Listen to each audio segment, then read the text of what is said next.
নমস্কার বন্ধুরা, সোমাদির রান্নাঘরে সবাইকে স্বাগত। আশা করছি আপনারা সবাই খুব ভালো আছেন। আজ আমি নিয়ে এসেছি পাপড়ি চাটের পাপড়ি। আমি খুব সহজ পদ্ধতিতে কম উপকরণে বানিয়ে আপনাদের কাছে শেয়ার করব। আপনারা খুব সহজেই বানিয়ে ফেলুন, আর যে কোনো সন্ধ্যার আড্ডায় আপনারা পাপড়ির চাট বানিয়ে সবাইকে পরিবেশন করুন। দেখবেন বাড়িতে তৈরি এই পাপড়ির চাট খেয়ে সবার কত ভালো লাগবে। ভিডিওটা সম্পূর্ণ দেখার জন্য অনুরোধ রইল। আমার চ্যানেলের নতুন বন্ধুদের কাছে অনুরোধ আমার চ্যানেলটিকে সাবস্ক্রাইব করার জন্য, আর ফেসবুক বন্ধুদের কাছে অনুরোধ পেজটিকে ফলো করার জন্য। চলুন দেখে নেওয়া যাক রেসিপিটি। পাপড়ি চাটের জন্য প্রথমে আমি ময়দাটা মেখে নেব।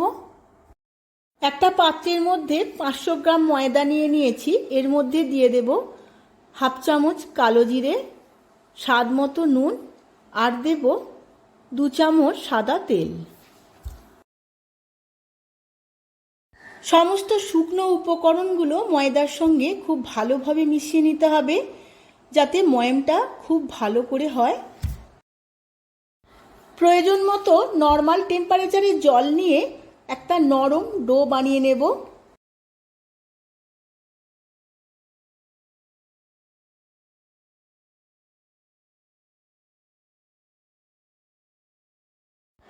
পাপড়ি চাটের জন্য ময়দাটা আমি মেখে নিয়েছি।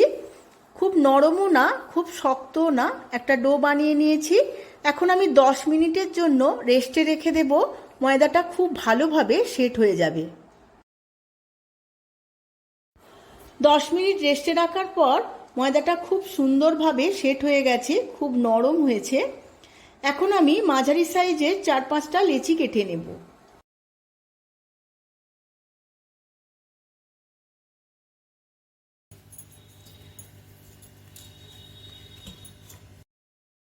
এখন একটা লেচি নিয়ে আমি গোল করে রুটির মতো করে বেলে নেব।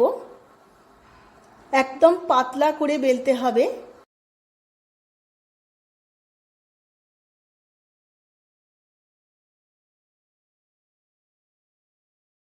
খুব পাতলা করে বেলে নিয়েছি, এই রকম থিকনেসটা রেখেছি।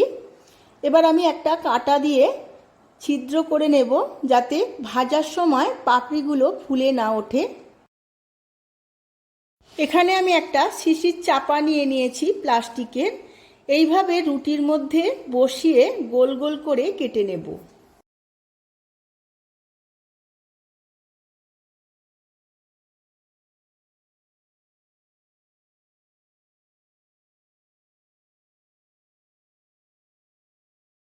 এইভাবে গোল কাটা অংশ ছাড়া বাকি ময়দাটা এইভাবে তুলে নিতে হবে, যাতে গোল অংশগুলো কোনোভাবে বেঁকে না যায়। সাবধানে তুলতে হবে। দেখুন বন্ধুরা, অনেকগুলো পাপড়ি আমার কাটা হয়ে গেছে। এইভাবেই আমি বাকি পাপড়িগুলোও কেটে নেব। পাপড়িগুলো ভাজার জন্য আমি কড়া বসিয়ে নিয়েছি। কড়ার মধ্যে আমি ডালদা ঘি দিয়েছি। আপনারা চাইলে সাদা তেলও দিতে পারেন, কিন্তু ডালদা ঘি দিয়ে পাপড়িগুলো ভাজলে অনেক বেশি ক্রাঞ্চি হবে। সমস্ত পাপড়িগুলো ভাজার জন্য একদম রেডি। এদিকে ঘিটাও আমি অনেকটা গরম করে নিয়েছি। এবার আমি লো ফ্লেম করে দেব। তারপর পাপড়িগুলো একটা একটা করে কড়ার মধ্যে ছেড়ে দেব। লো ফ্লেমে আমি অনেকক্ষণ সময় নিয়ে পাপড়িগুলো ভাজবো। বেশি হাই ফ্লেম করে দিলে পাপড়িগুলো খুব তাড়াতাড়ি লাল হয়ে যাবে, ভেতরে কাঁচা থাকবে।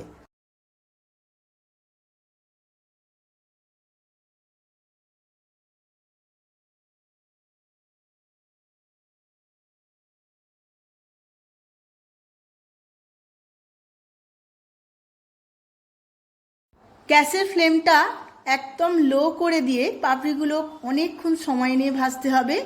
আমি এইভাবে 10 থেকে 15 মিনিটের মতো সিঙাড়ার মতো করে ভেজে নেব। পাপড়িগুলো খুব ভালো করে ভাজা হয়ে গেছে। এবার ছাঁকনির মধ্যে দিয়ে ঘিটা ঝেড়ে আমি পাপড়িগুলো তুলে নেব। দেখুন বন্ধুরা, আওয়াজ শুনেই বোঝা যাচ্ছে কতটা ক্রাঞ্চি হয়েছে। এইভাবে আমি সমস্ত পাপড়িগুলো ভেজে নেব। দেখুন বন্ধুরা, আমার পাপড়ি চাটের পাপড়ি একদম রেডি হয়ে গেছে। আমি সার্ভ করে নিয়েছি। এইভাবে আপনারাও বাড়িতে একবার বানিয়ে ফেলুন, আর কেমন হয়েছে আমার কমেন্ট বক্সে কমেন্ট করে জানান। ভিডিওটা যদি ভালো লেগে থাকে ভিডিওটিতে প্রচুর প্রচুর লাইক শেয়ার কমেন্ট করবেন। আজ তাহলে আসি, আবার দেখা হবে পরবর্তী ভিডিওতে নতুন রেসিপি নিয়ে। ধন্যবাদ।